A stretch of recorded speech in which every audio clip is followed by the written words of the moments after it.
Assalamualaikum warahmatullahi wabarakatuh. Selamat pagi anak-anak. Apa kabar kalian semua? Mudah-mudahan kalian selalu dalam keadaan sehat walafiat dan selalu berada dalam lindungan Allah Subhanahu wa taala. Selamat berjumpa dalam pelajaran bahasa Indonesia. Kali ini kita sudah memasuki bab yang kedua, yaitu menyampaikan pidato persuasif. Sebelumnya, Ibu ingatkan kembali kepada kalian, selama proses belajar jarak jauh, tetap patuhi protokol kesehatan, dan jangan lupa berdoa sebelum kita belajar.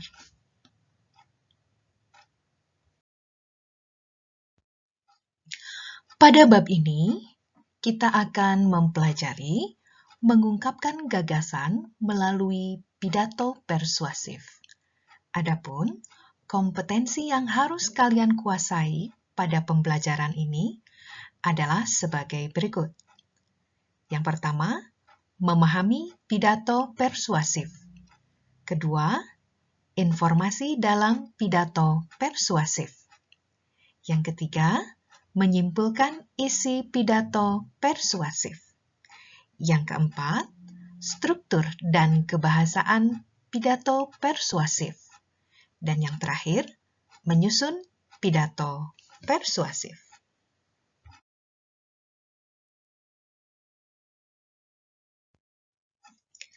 Baik, kita mulai pada kompetensi yang pertama, yaitu memahami pidato persuasif.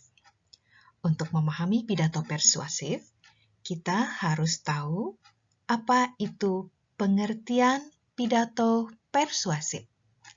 Kita juga harus tahu jenis pidato persuasif. Dan yang terakhir, kita juga harus mengetahui metode pidato persuasif.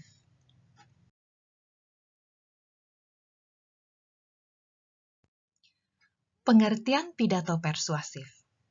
Pidato persuasif adalah pidato yang bertujuan meyakinkan pembaca atau pendengar dengan menyajikan argumen dari sudut pandang si pembicara.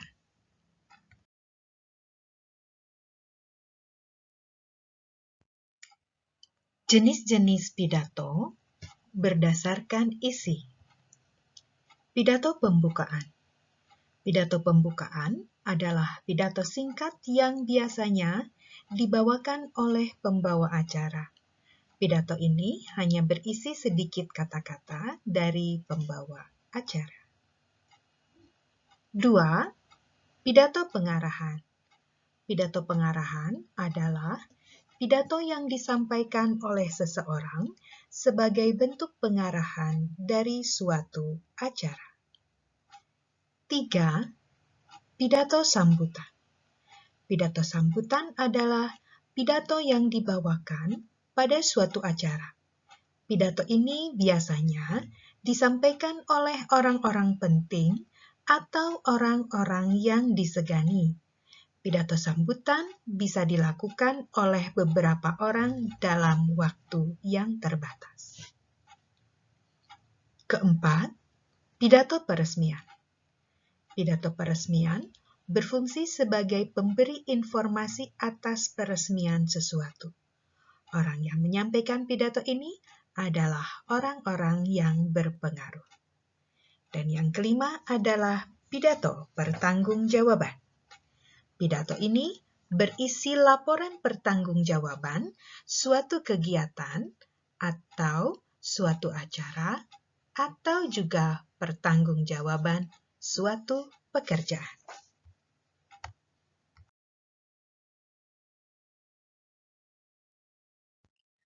Pembahasan kita selanjutnya adalah metode pidato. Ada 4 metode pidato yang kita kenal. Yang pertama, metode impromptu atau disebut juga metode serta-merta. Pidato impromptu disampaikan secara mendadak tanpa adanya persiapan sebelum menyampaikan pidato, baik itu persiapan teks pidato maupun persiapan mental. Orang yang memiliki wawasan luas tentu tidak mengalami kesulitan ketika harus berpidato dengan teknik impromptu. Metode ini tentu saja memiliki kelebihan dan kelemahan. Kelebihannya, perasaan pembicara dapat tersalurkan tanpa harus terbatas kepada teks. Kedua, otak kita akan terbiasa berpikir. Dengan kebiasaan ini, maka untuk kesempatan selanjutnya, kita tidak lagi takut dan panik ketika harus memberikan sebuah pidato, walaupun tanpa persiapan sebelumnya. Yang ketiga, hal yang ingin kita sampaikan dapat dengan mudah diterima oleh pendengar karena perhatian kita terfokus pada pendengar. Kekurangan metode impromptu. Yang pertama, tidak semua orang dapat berbicara lancar di depan umum, karena berbicara di depan umum membutuhkan keahlian khusus. Yang kedua, kesulitan memilih kata-kata. Hal ini bisa membuat apa yang hendak kita ucapkan menjadi ambigu. Berikutnya, metode naskah atau manuskrip.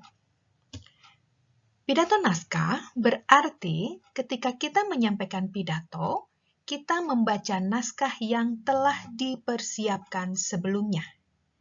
Contohnya, pidato presiden di hadapan sidang umum DPR, atau pidato presiden pada saat hari kemerdekaan.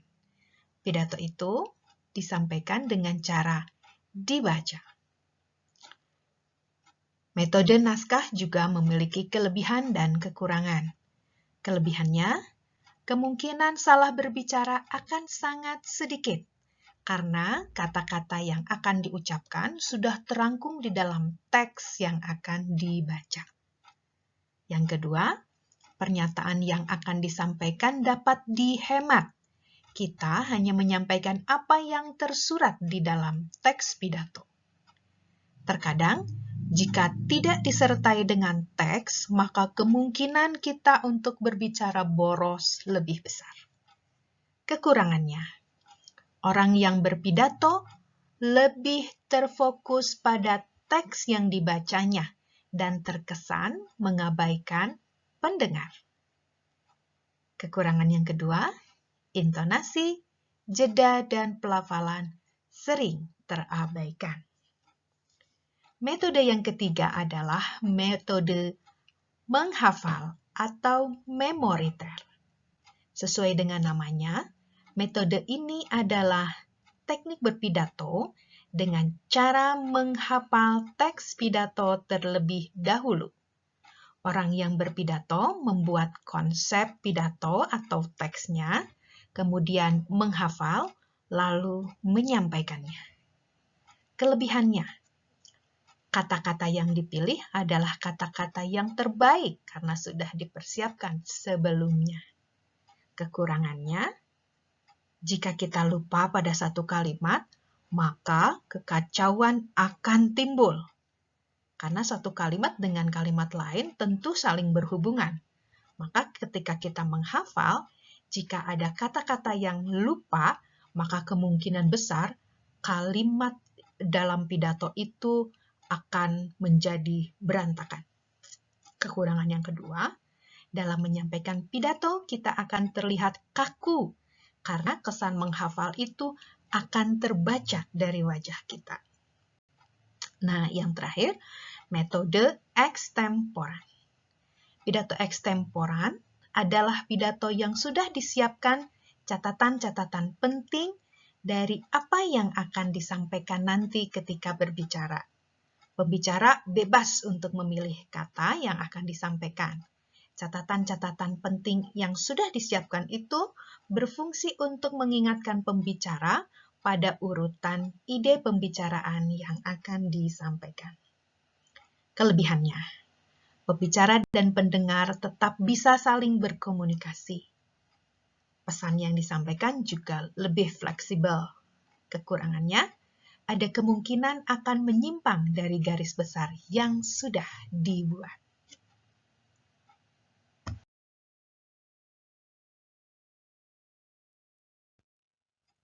Tujuan pidato. Tujuan pidato sendiri bukan hanya sekadar menyampaikan aspirasi kepada pihak yang dituju.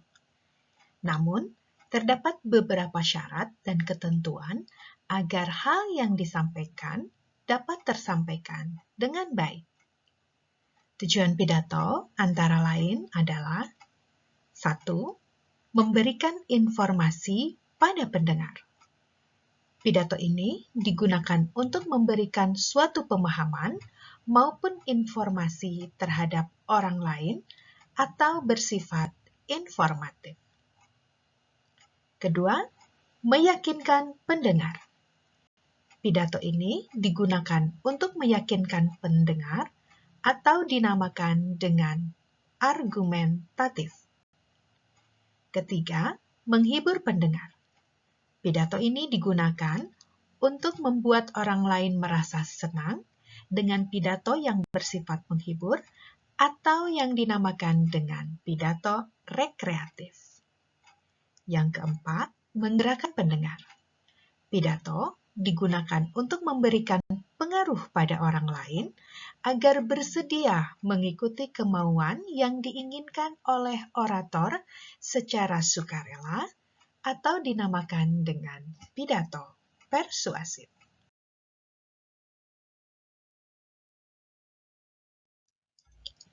Langkah-langkah menemukan informasi dalam pidato persuasif.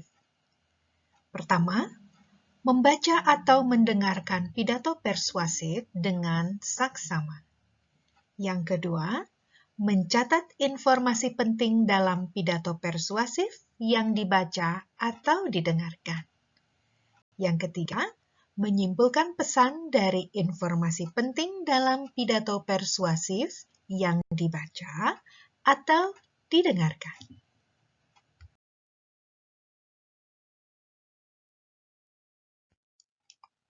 Demikian materi pada pertemuan ini. Semoga kalian dapat memahaminya.